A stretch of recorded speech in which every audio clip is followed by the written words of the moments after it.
Live from Kakariko Village.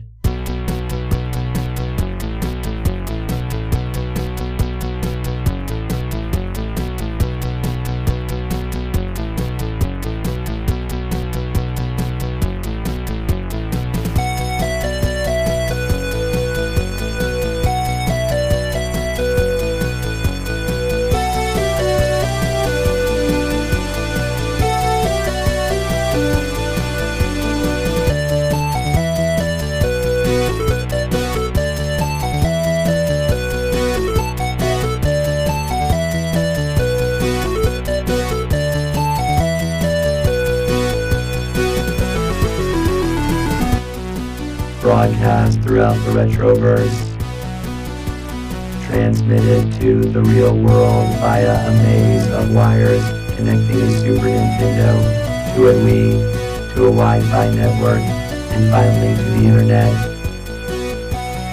The Techno Funk Boy presents the Retro Zoo Super Show.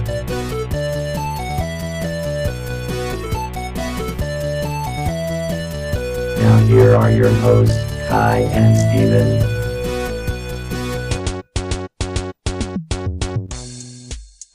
Greetings, everyone. Thank you for joining us. This is the Retro Zoo Super Show. I am one of your hosts, Kai. We are not joined by Steven today. If you have caught the last couple of episodes, you already know this, but Steven did take a seasonal job that does conflict with recording time for the Christmas season, and so we are making do without him for the month here. But he will be back. He's coming back in January, and so we will have his return soon. Drum is our producer. Drum, how you doing today? I am functioning normally. That's great, Drum. Today we are going to embark on a Christmas tradition around here that we have done for 1 year in a row. Well, okay, 1 year in a row, assuming that we get it done this year, because this will be the first year. But it's an annual tradition. Before Christmas, I like to, or I assume that I'm going to like to, get together with some friends and play a little game. Play like we don't know anything about video games, but we still have to sell them. And so today, I am joined by our good friend who actually joined us a few episodes ago. I'm stalling. I'm still stalling. I did try to explain to him that this is a live show, and that we were live, but he had to use the restroom.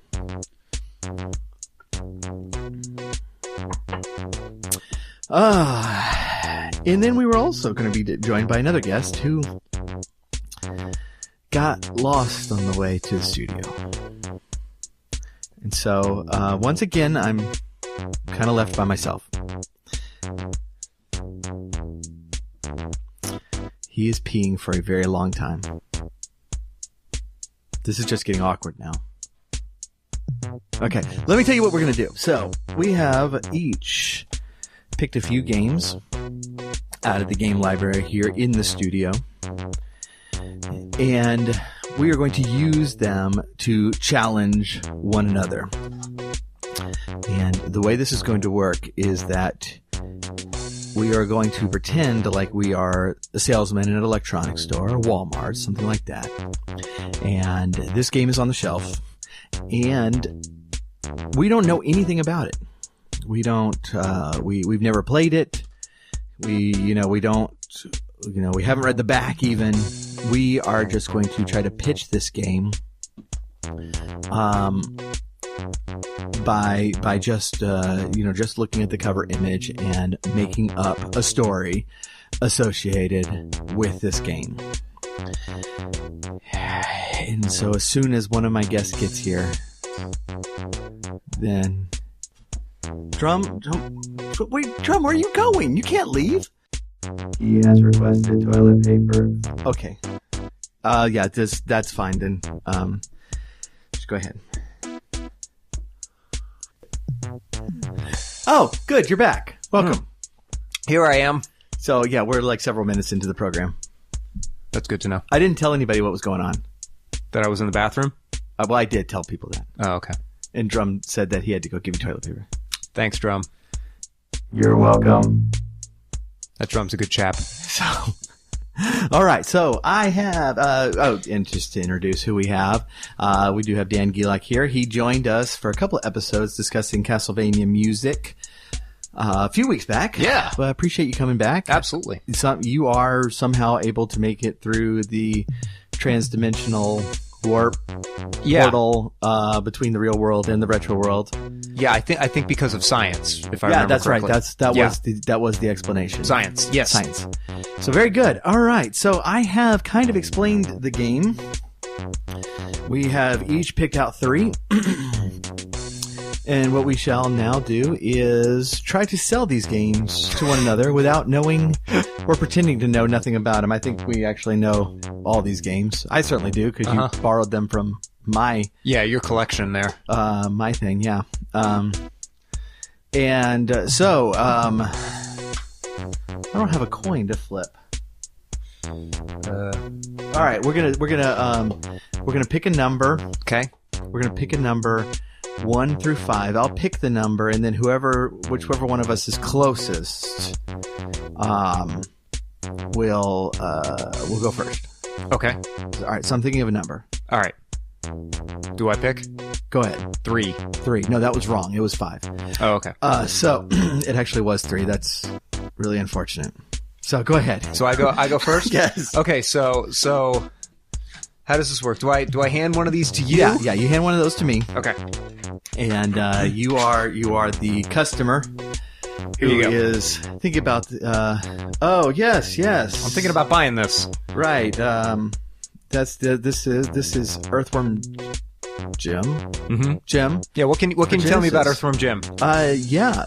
So this is a game. This is actually a science fiction game. Okay. About an evil cartoon character with a thin head and a ray gun who is killing off all of the earthworms. Oh wow! And you play a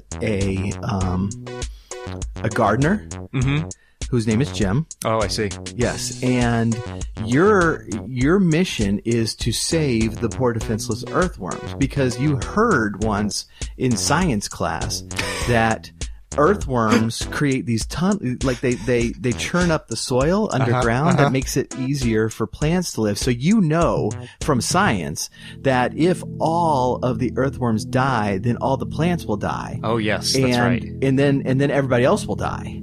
And so this is actually an evil plot by this thin-head villain. I see. That doesn't seem to really have any hair, to destroy life as we know it. And so it's all up to you. And so you go forth, and you're a gardener, so you have the tools of your trade. Mm-hmm. You have a rake, a wheelbarrow, and a little metal spade.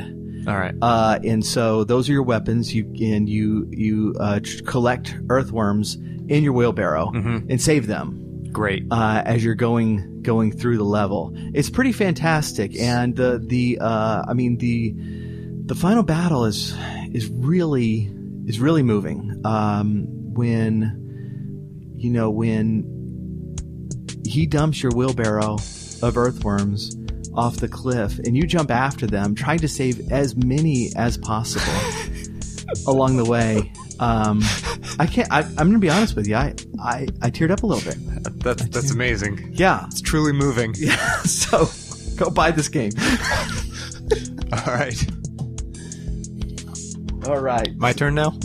Yeah. So I am looking at purchasing this game Mario Paint I for see. Super Nintendo. All right.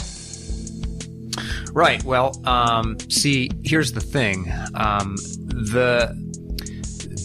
There's a magical world, and all portals to that magical world have been cut off, except through this one magical man who is able to paint doorways. Oh, wow. And by painting doorways, you can get into different places of this magical world. So, as you can see on the cover here, there's a painting, and he's got his road paint, and he's got his trees paint, and he's got his sunshine paint, and he's painting an entrance into that world. But here's the catch: if he doesn't paint it perfectly, instead of ending in this magical world, you accidentally end up in a parallel universe which looks just like this Mario world, but it's run by demons. Oh, wow. So you got to be really careful, because if the guy paints you the wrong picture, instead of going on this pleasant walk in the mountains with music, I guess, instead of that, then you got to fight all these bad guys. Oh, wow. And you're surrounded by just doppelganger evil creatures, like this guy's mustache will fight you. Oh, yeah. And his hat will attack you as well. Wow. So that's crazy. That's where Mario Paint goes. So it's part like a painting simulator, and part just crazy. No. There's no platform. painting. There's no painting. There's no painting. It's just he paints it for you, and then you pick which painting you're going to go through. So wow. he paints the character on the screen paints a picture, and he And paints you 3 or walk 4 of through them, one. and you walk through one of them. Wow. Yes, That sounds challenging. that's how it goes. Huh. And and it received 5 out of 5 stars. And you should buy it. That's all I got. Nice. I have a question. Go ahead, Drum. These are not the plots of any of these games. Drum, you gotta just go with But it, man. no, I mean, he had started developing a sense of humor, but since Steven's not going to be here, I kind of pulled back some of the subroutines. Aw, man. He was getting dangerous. Fair enough. He burned my toast. Ah, Drum. That was not my fault. It was a malfunction on the toaster. Sure. All right, what do we got next? Yeah. You have to give me one. Oh, I give you one. Okay. Right. Here we go. This is the game I'm interested in buying.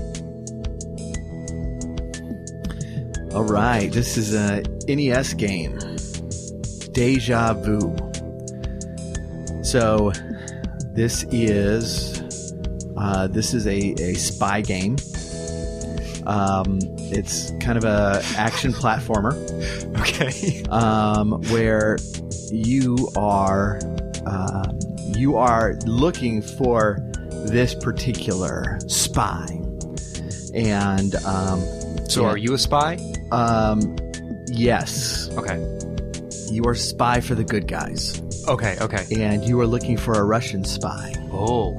and all you have to go on is a picture, and so you have to run. And I mean, keeping in mind this was late '80s, early '90s, and so Okay. the USSR, Talking about the Ruskies, yeah. right. And so you are platforming through different areas of the world looking for the spy, and there's all these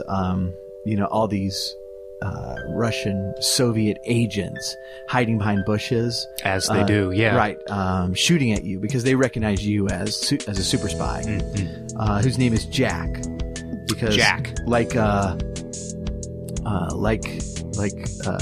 Jack Ryan, Jack Bristow, and Jack Bauer, all great spies are named Jack. Yeah. So That's true. yeah, so you kind of progress in the game, and you have to find the location in these platformers where the picture was originally taken. But that's when you realize that you are the person in the picture, and the Soviets. Is that why he's holding a picture of himself? right? Yes. Why is But he dressed like Dick Tracy? Because it's set in the 40s when everyone dresses like this. Even with the Russians. Yes. Wow! Yes. Wow! Absolutely. This is terrific! And so you then realize that the evil Dr. Fleckenstein. Oh man, he sounds bad. Yeah, he's horrible. He has like brainwashed you and inserted like this dormant, kind of a sleeper cell personality that if you don't cure yourself of will completely take over your body. And so the game has this global timer that if you don't finish in time, then it cuts to a scene. It was very controversial at the time when it happened, but it cuts to the scene of you like assassinating the head of the UN. Wow. Yeah, they were going to do the president, but that they didn't. They got some backlash on that, and so they instead decided the UN was the way to go. Wow. So people have pointed out that the UN did not exist in 1940, but it's a Nintendo game. Okay. It's like an alternate history where the Sure. UN did. Yeah. So very controversial title. It helped actually.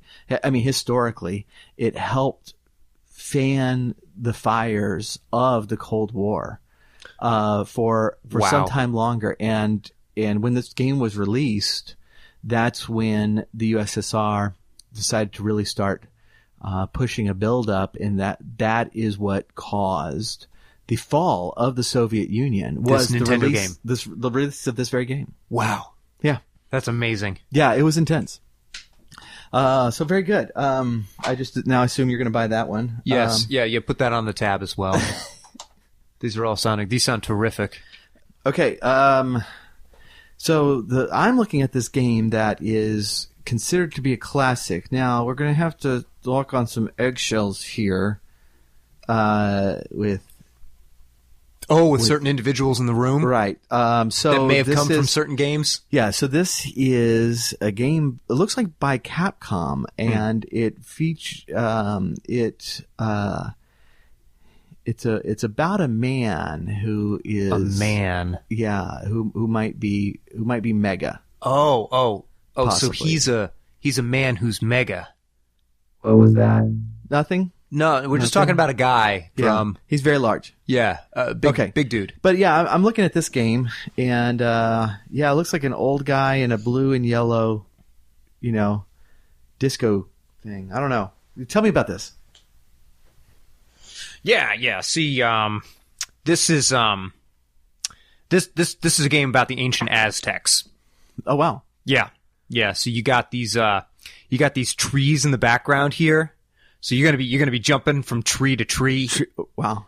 And they got these big yellow things, and those are like you see those big faces of Montezuma? Yeah. Yeah, you're gonna be jumping on those too. Oh wow, cool. Yeah, and you've got this outfit because you are a disco dancer / in the ancient Aztec time? Yeah, / factory worker that has. It looks like the barrel, but not the handle of a Glock 45. So do you, in the game, do you have a Glock 45 or just the handle? It appears that you are holding the Glock 45, but it is only a barrel. Wow. So you have to fight using this half of a gun and explosions all the enemies of the ancient Aztec Empire, which is possible because you are clearly a time traveler. Time traveler disco man. Yes, which explains the disco / factory worker getup, and also the really cool laser grid that you have on the outside of the picture here. That laser grid. That's a picture of your time traveling capabilities. I did see. What's that show called? I did see Kung Fury, Yes. And that is the That is international... loosely based on this game. Oh, really? Yes. So they just changed it from the Disco Man to a cop. Yes. And a different time period. Yeah, they changed a few elements, yes. Do you get to, like in the movie, do you get to ride a dinosaur with a Viking? Well, I don't see any dinosaurs on the cover, so I'm going to say yes. And Vikings, right? I assume so. Yeah. Why would you not? Anyway, so there are a whole bunch of explosions because you're a factory worker and that's your most feared thing. And It's so explosions, yeah. they come at you with your greatest fear. So And you have what- to dance your way to freedom. So how did they send a factory worker back in time? Was this... He got mixed up with the wrong crowd. He got mixed up with the wrong crowd, Kai. This is Just this, went to the wrong discotheque? this what it is. It's a warning to all the kiddos to not mess around at the discotheques because you could end up making friends with the wrong crowd of people that send you back into time to fight the Aztecs with only half of a Glock 45. Nice. Oh, goodness. That's awesome. Terrific game. Very good. That sounds good. Yeah, just definitely put it on the list. I want to play that, and also the game where Bob Ross sends me to a demonic realm. Yes, Bob Ross's Dimensions, or as it's called in the United States, Mario Paint. They were running into a trademark infringement. Yeah, there in that- Japanese you can say Bob Ross's Dimensions and not get into trouble with international copyright law. That's gonna be the name of the episode is Bob Ross's Dimensions. Well, hey man, we haven't even gotten to our final games yet. That's so, true. All right, you so- just wait. Great. All right. So what are you looking at buying? I'm very interested in this next game. Ah, yes. This is a classic. It's the game is called Game Genie. It's Yep. for the SNES with the subtitle of Video Game Enhancer.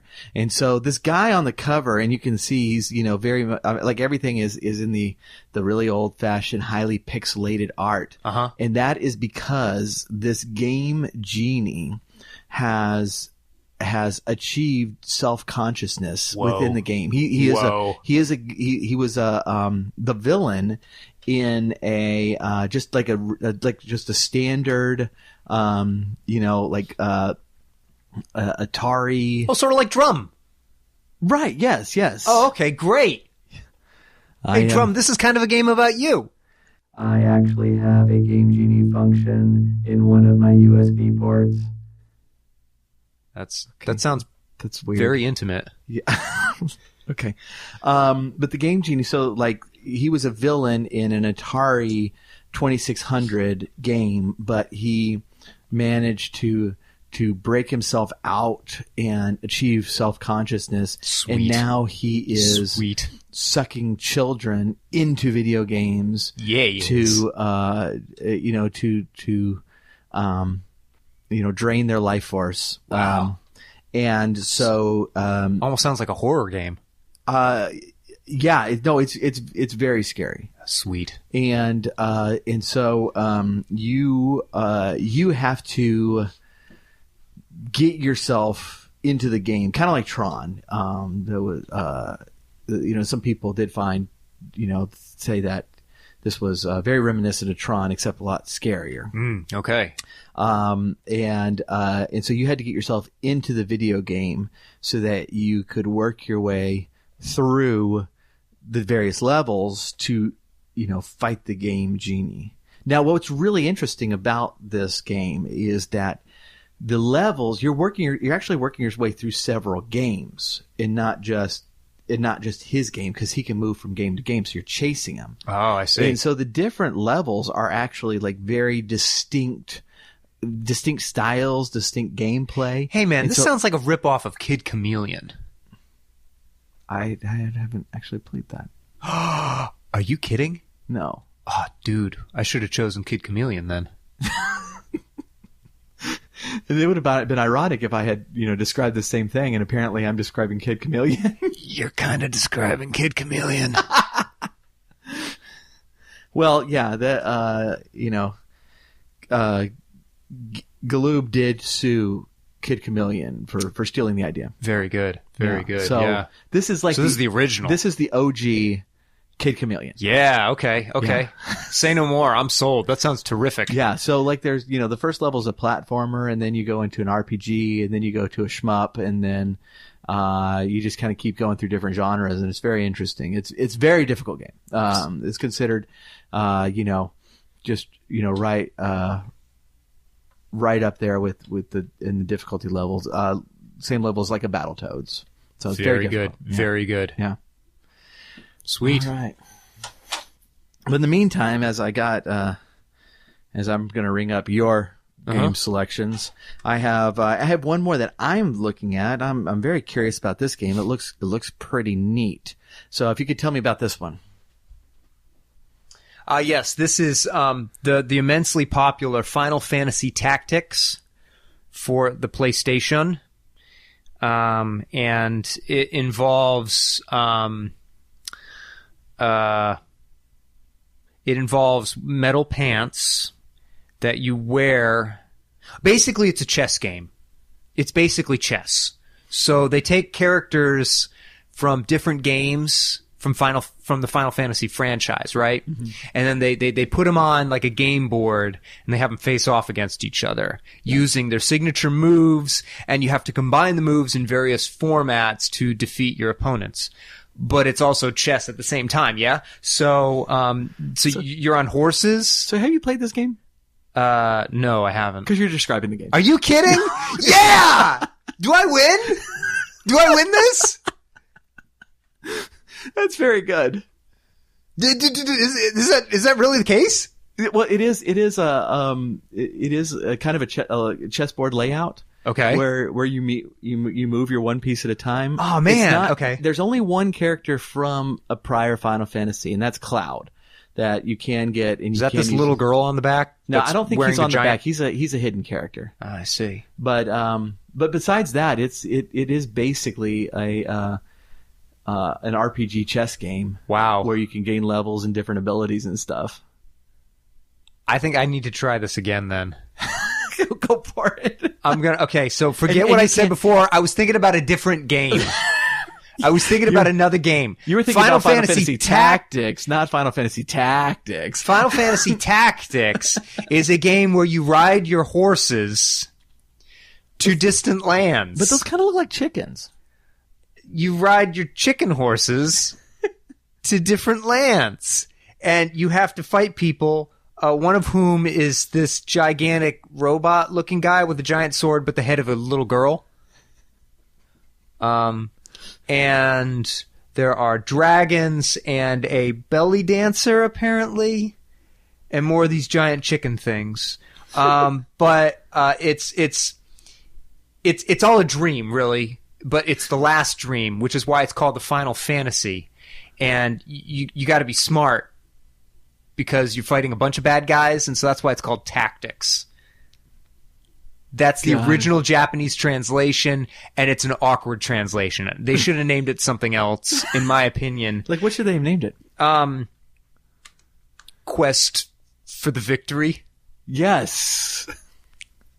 That would have been better. No, would that have run into trademark problems with Quest for the Victory on Sega? That's a good question, because I don't think Quest for the Victory exists. So that's disappointing. That's a lost opportunity. I would also say that this was a very unpopular game. Nobody really liked this game, largely because the title is so stupid. I would not recommend buying this game. You should see the meme that popped up where they had a box of Tic Tacs. Yeah. And they put that logo on it, but in Tactics, they just switched the I and the A. So it's Final Fantasy Tic Tacs.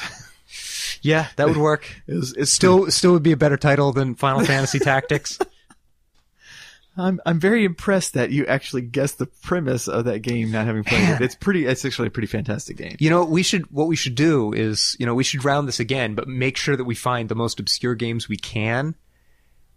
And then, so that the person definitely doesn't know what they're looking at. Okay, well, you have a selection of my games. Well, that's what I'm so saying. You would have to find something else. This would require us planning ahead, Yeah. which is not our that's- strong point. No, that's So this will never happen. Actually, the most planning ahead I ever did was on the episodes you were on, Oh, good. because you were like asking me like, where's the sheet music? And I was asking him for the sheet music. Let the record show I did request the sheet music at least once. oh goodness, so. All right. Well, that was actually a lot of fun. I appreciate you coming. Hey, And, my pleasure. Thanks for having me. Our other guest has still not yet arrived, but you actually have to go.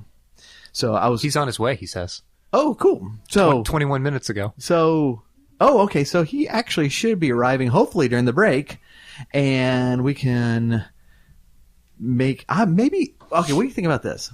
What if we make him describe the same games? Yes, let's do that. Okay, yeah, that's the plan. All right, so after the break, hopefully Yalric will be here, and we will make him go through the same games. That'll be fun. Great plan. All right, we're going to jump to the break, and we'll be right back. Okay, so there's one thing that people absolutely never ask us, and that's where we get our shirts. And that's because, this is radio, and you can't really see what we're wearing. But despite that, we are very fond of Roslyn Press clothing. The team there is dedicated to retro gaming themed shirts that actually look good and have distinct designs. You can find them on Facebook by looking up Roslyn Press. That's ROSLAND. Look for the Dragon Quest map in the shape of the state of Texas. Hey Drum, did you know that the Techno Funk Boy isn't just a group of podcast hosts that live inside a Super Nintendo? Really? That's right, we're also a band. Tell me more. We're a retro gaming inspired band that plays covers of classic video game themes, original game music, and other music in the style of classic games. That sounds great. Yeah, and you can find our first full-length album on iTunes, Amazon, and CD Baby. It's called The Final Fantasy Mixes, and it's an EDM tribute to some of Uematsu's best musical themes. Check the episode notes for links or go to Techno Funk Boy to learn more. Techno Funk Boy sounds like the greatest band that has ever existed. I programmed him to say that. We're back.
Okay, welcome back. So, just as we expected, first of all, thank you, Dan, for joining us for the first part. But during the break, Yalric did make it in, finally. Yeah. Thank you. Yeah. Do you want to know what happened? I go for it. It was that stupid angel again. The angel kept you from getting to the studio. Yeah, I'm telling you, that stupid angel, don't get me started. He gave me a cough. You know, that stupid angel he goes all over the place. And he goes down to that tropical island, that Maranatha, whatever it is, there. And he's just he's carrier monkeying stuff. Exactly. Over to Bloodpool. He is Patient Zero. He's Patient Zero. That would be an awesome movie. I got to tell you, if there's ever an ActRaiser movie, I want to see that. Plague in Bloodpool. Okay, so all right, just very quickly. So this is the game we're playing, and I had you grab a couple of cartridges because I wanted to kind of give you an example of the game we're playing because we didn't get introduced. But when you are going to play the role of the customer who's looking at this game but doesn't know anything about it, and I am the clueless salesman who has zero knowledge about this game, but based on the cover, I'm going to try to sell it to you by pretending like I know what this game is about and utterly lying to you. And so what we're going to do is we're going to give you the same 3 games that Dan got and see how your descriptions of them differ from his. But you did grab a couple, so go ahead and give me one, and so we'll give you a little bit of example. Okay, so first one is Fester's Quest. Oh yeah. So Fester's Quest. This is very important. This is a large blue man with a spider tattoo on his forehead. Now he woke up with this tattoo on his forehead, and he figured out that this was given to him by a magic spell gone awry by Uncle Fester from Addams Family. So this is definitely a tie-in game. I can't get around that. It's in the title of the game. But and so Fester, it's total accident, but he does send this fat blue guy who is bald on a quest to get the magical ingredients that will remove the spider tattoo, because he's got a job interview in the morning, and he's not going to get that. He's not going to get that job, and so he'll be poor and destitute if he does not get this removed. So the whole quest sends you into ancient magical realms, the likes of which we've never seen. Very reminiscent of stuff we saw in Pan's Labyrinth, the movie, and the Hellboy 2, specifically Hellboy 2. Guillermo del Toro films, think that. So you're facing off with strange and evil monsters so that you can get the Eye of Newt that will cure you and allow you to get this job as an accountant. Okay. So definitely recommend it. And that's a good one. All right, that sounds very lame. So the next one is Earthbound.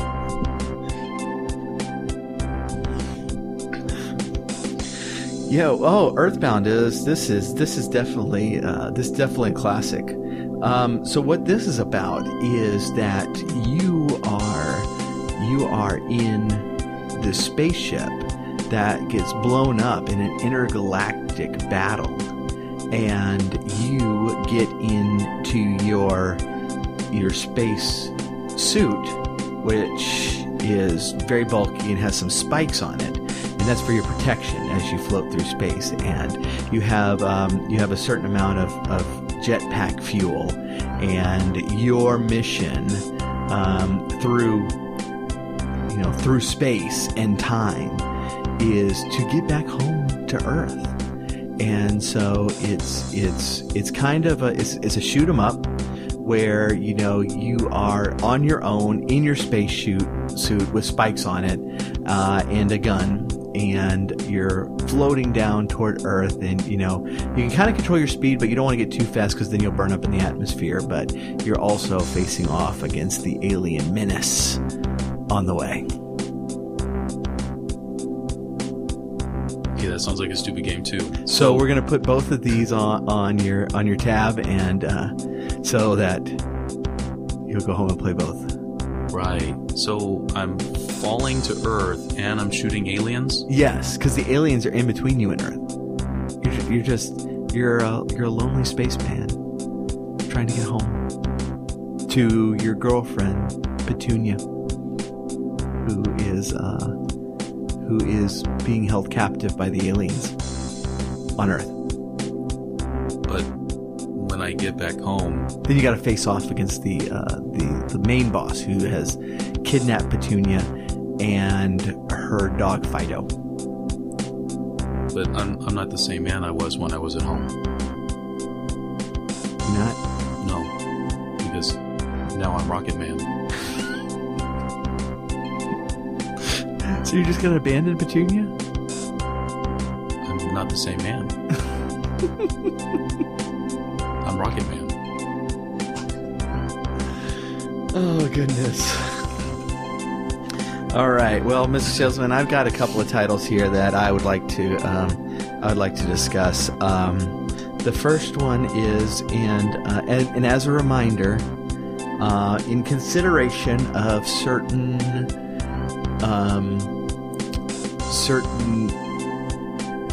not people who are in the room with us, but we don't want to say the title of this particular game, but it's we'll affectionately call it the Blue Bomber, because of certain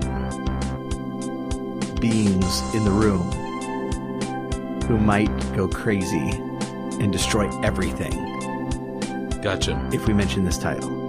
Gotcha. So could you tell, Mr. Salesman, could please tell me about this Capcom classic about a blue bomber? Yeah, so not the title, right? Not the title. Okay. The audience knows what we're talking about. Okay. So you've got this guy, okay, we'll call him a man. He's got a gun. And he has this, I'm going to say, mega quest that he has to do. Like a very large quest. Very large quest. It's a mega quest. It's a mega quest.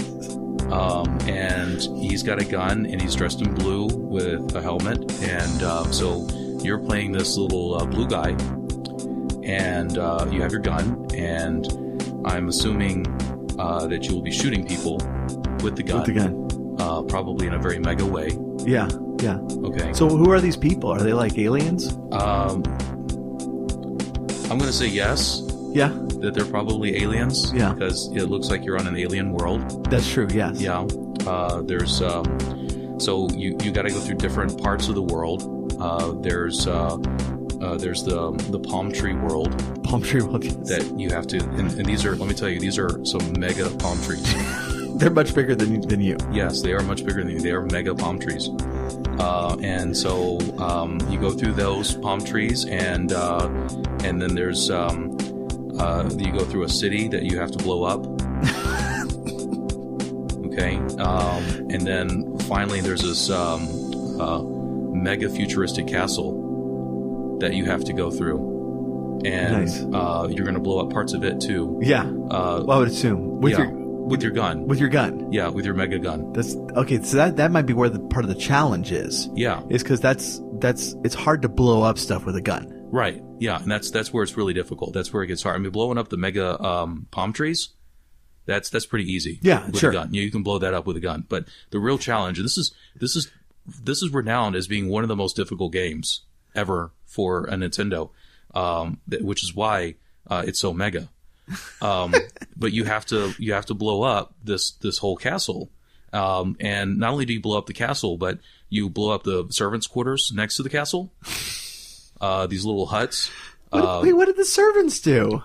Well, they're all evil servants for an they're all okay for an evil master. So, Yes. and you're the mega guy, so you got to blow them all up. Wait. So what did the master do? It doesn't matter. He's evil.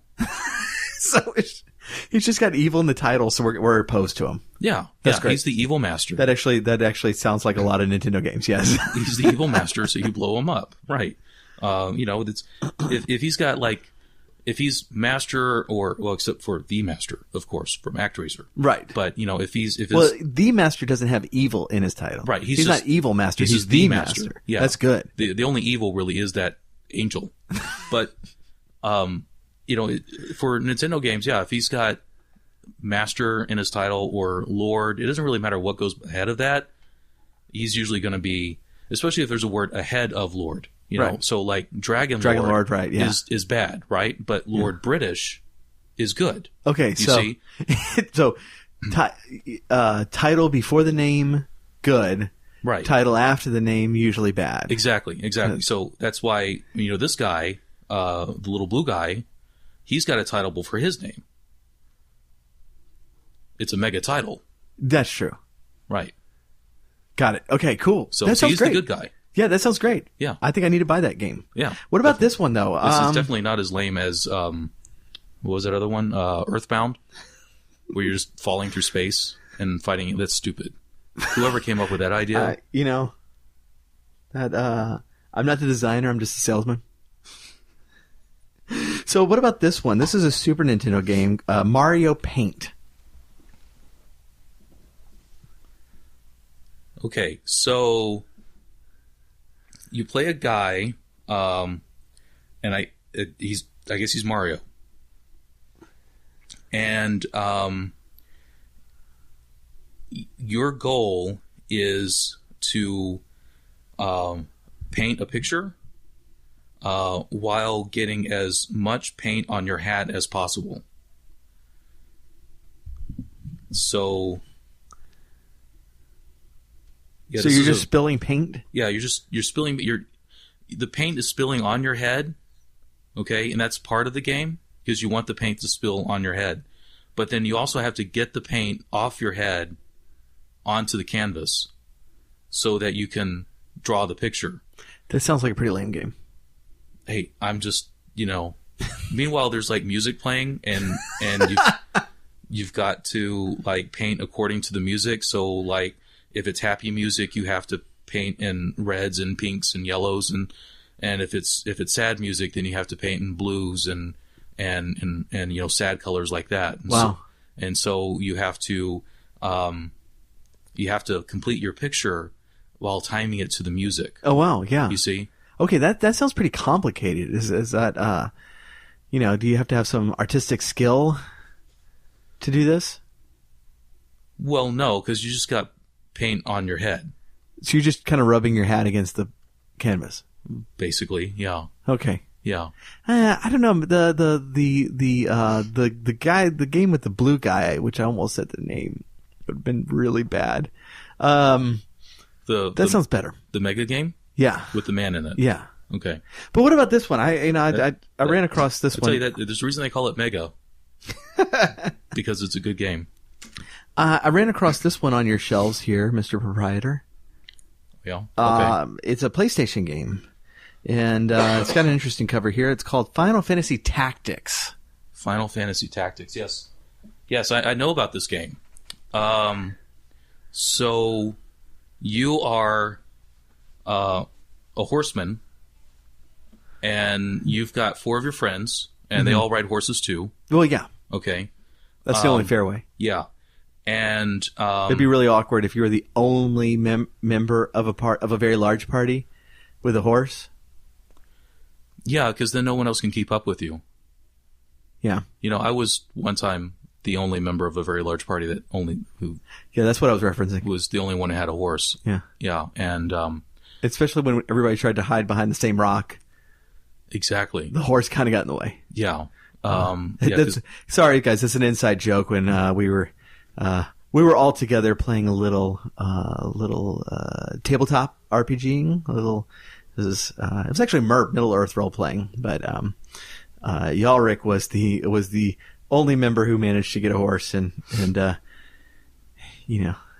it made for very, very humorous situations and visual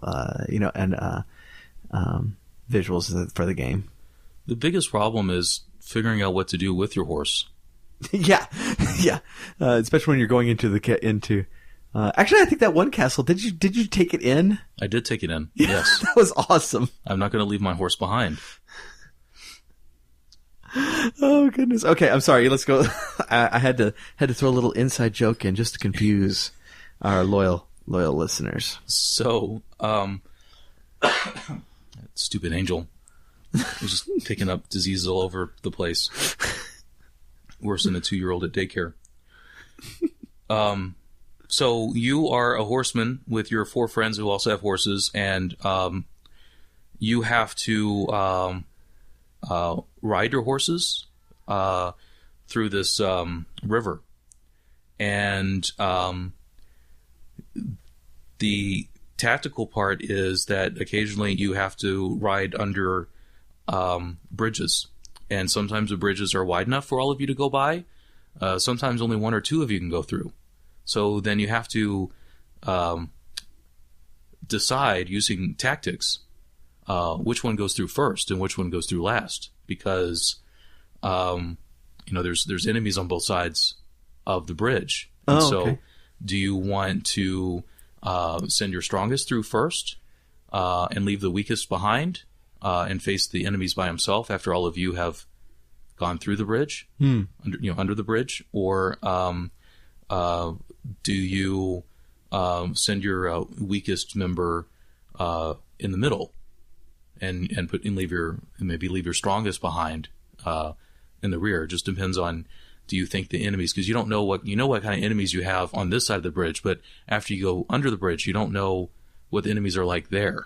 So all the members of your party have different strengths and weaknesses. Yes, and so kind of a little bit of an RPG element into this one. Yeah. So the whole game, though, you're just going down this river? Yeah, you're just going down the river. And facing the enemies on either side. And, yeah. You're trying to... Why are you going down the river? Why are there enemies there? Is there some sort of plot that a little bit of a lore to this game that has you going down said river at said time? No, not really. It's just your horse likes to ride in the water, and so you're riding in the water, and there just happens to be enemies there that you have to fight off. This sounds like a terrible country ride. Occasionally, yeah, but if there weren't enemies, there wouldn't be a game, So. Well, that's true. Yeah. Yeah. It'd be super boring if it were just ride with your friends down the river. Yeah, that'd be pretty terrible. Yeah, it's pretty boring as it is, but but it's fun when you get. Sometimes there's a dragon. Oh wow! And dragons are always fun. Yeah, that's fun. But yeah, I wouldn't really recommend this game. So of your 3, I'm definitely I'm going to stick with the man. The game about the man, the big man. The mega one? Yeah. Yeah. That's a good one. Yeah. And it doesn't sound like you're buying anything. No, those are... I mean, the one, you have to get this spider tattoo off so that you can have a job interview. Yeah. Yeah, that's... Well, I mean, it's more of a... it's more of... It's part of that trend to get more realistic in the games, Mm-hmm. Almost like a simulator, like like a Sim City or The Sims. So is it like so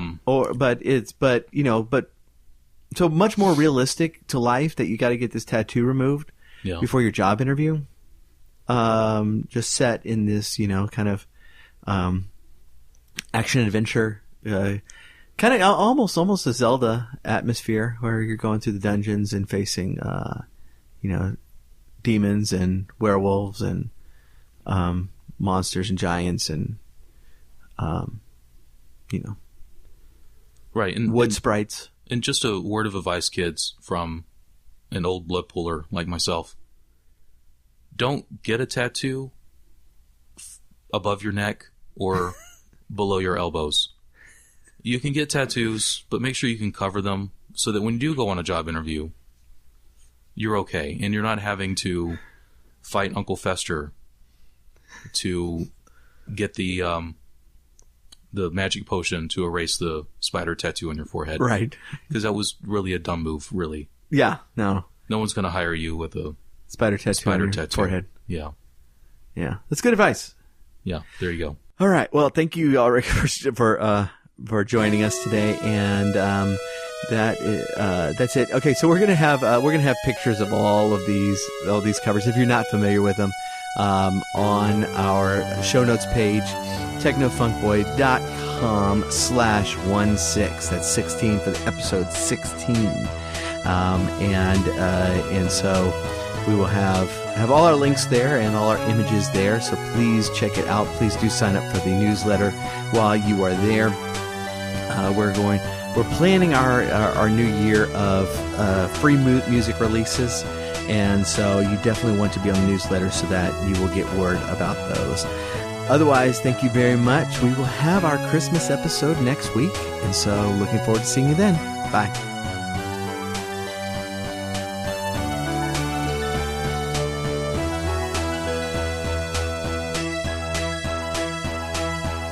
The Retro Zoo Super Show is brought to you by the Techno Funk Boy. Follow us on Twitter at Techno Funk Boy, on Facebook at the Techno Funk Boy, and sign up for our email list at technofunkboy.com. Also look for us on Spotify, iTunes, and Amazon for music. If you are so inclined, please leave us a 5-star rating and review on your favorite podcast catcher. If you are not so inclined, you are obviously some sort of villain trying to conquer the world. Unowned music and gameplay clips are used for educational and critical purposes. Thank you for listening. Keep gaming. And once you have responsibilities that need to be done at this time, then you can game later.